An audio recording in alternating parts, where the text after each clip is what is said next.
안녕하세요. 오늘은 캔들 차트의 패턴 가운데 하락 지속 패턴을 살펴보겠습니다.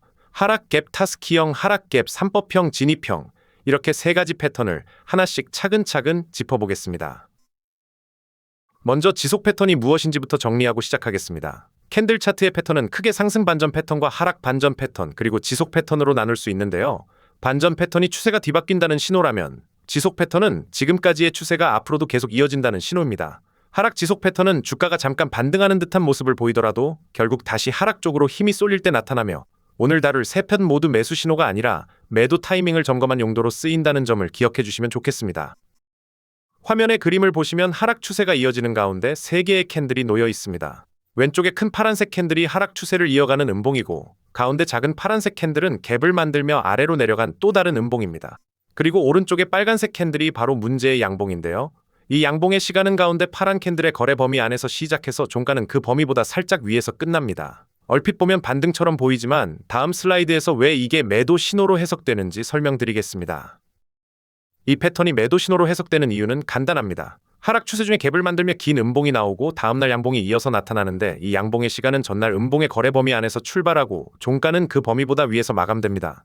언뜻 반등처럼 보이지만 전날 벌어진 갭을 이 양봉이 끝내 다 메우지 못한다는 점입니다. 갭이 지지 않았다는 것은 매수하려는 이 하락 압력을 이기겠다는 뜻이므로 하락 추세는 그대로 이어질 가능성이 높습니다. 그래서 이 패턴이 보이면 반등을 기대하기보다는 오히려 매도 기회로 보시는 것이 합리적입니다.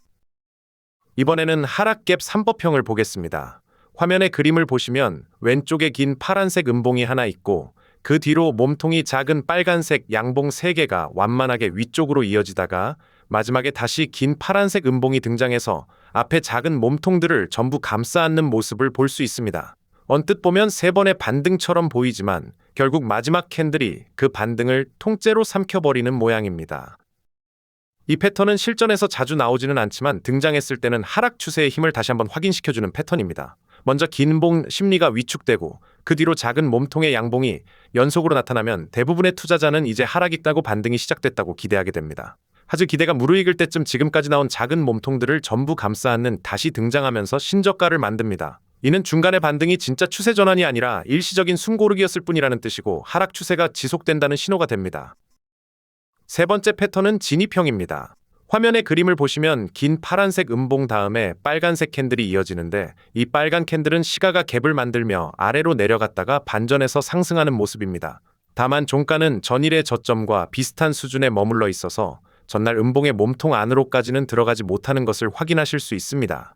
이름 때문에 진입 즉 반전을 연상하기 쉽지만 실제로는 정반대의 의미를 가진 패턴입니다. 진입형이 매도 신호가 되는 이유를 정리하면 다음과 같습니다. 긴 음봉과 함께 하락 추세가 이어지는 도중에 둘째 날 시가가 갭을 만들며 아래로 내려가면서 시작되지만 그 뒤 반전에서 상승세로 돌아서고 종가가 전일 저점과 비슷한 수준까지 올라옵니다. 여기서 핵심은 이 음봉의 몸통 안으로까지는 들어가지 못한다는 점입니다. 몸통 안으로 파고들지 못했다는 것은 상승주가 힘에 붙였다는 뜻이고 매수세가 하락 추세를 뒤집기에는 아직 부족하다는 신호입니다. 그래서 음과 달리 실제로는 하락 추세가 이어지는 지속 패턴으로 분류됩니다. 여기서 세 패턴을 한번 정리해 보겠습니다. 하락 갭 타스키형은 긴 음봉 뒤에 양봉이 하나 나오지만 갭을 메우지 못하는 경우이고 하락 갭 3법형은 작은 양봉 여러 개가 이어지지만 마지막 긴 음봉이 그 반등을 전부 삼켜버리는 경우입니다. 그리고 진입형은 둘째 날 반등은 하지만 종가가 전일 몸통 안까지는 들어가지 못하는 경우입니다. 생김새는 다르지만 세 패턴 모두 결론은 같습니다. 반등처럼 보였던 움직임이 사실은 진짜 반등이 아니었다는 것입니다. 이제 실제 차트로 확인해 보겠습니다. 화면에 보이는 차트는 국민은행의 일간 차트입니다. 상승세가 꺾이고 나서 어떤 일이 벌어졌는지 함께 살펴보겠습니다. 이 종목은 5월 초까지 이어지던 상승 흐름을 마감하고 하락 추세로 전환됐습니다. 5월 말에는 주가가 전저점 부근까지 내려오면서 언뜻 지지를 받는 듯합을 보였는데요. 하지만 반등이 나오는 시점에 바로 이번 장에서 배운 하락 갭 타스키형과 유사한 캔들 조합이 나타났습니다. 그 결과 지지를 확인했다는 기대와는 반대로 오히려 하락세가 한층 더 강화되는 흐름으로 이어졌습니다. 이 사례를 실전에 어떻게 적용할 수 있을지 생각해 보겠습니다. 만약 이 하락 갭 타스키형이 나타난 시점에 바로 매도로 대응했다면 이어지는 추가 하락에서 손실을 줄일 수 있었습니다. 반대로 전저점에서의 반등만 보고 매수로 판단했다면 뒤따르는 하락 구간에서 그대로 손실을 떠안았을 것입니다. 결국 캔들 하나만 보지 않고 앞뒤 캔들의 시가와 종가가 서로 어떤 범위에 걸쳐 있는지를 함께 확인하는 습관이 필요합니다. 하락 지속 패턴은 화려하지는 않지만 반등에 속아서 물타기를 하도록 잡아주는 실전 방어 도구라고 할 수 있습니다.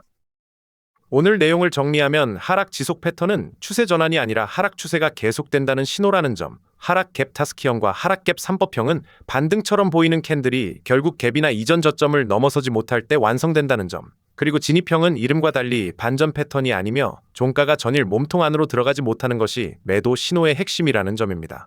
오늘 영상이 유익하셨다면 구독과 좋아요, 그리고 알림 설정까지 부탁드립니다. 감사합니다.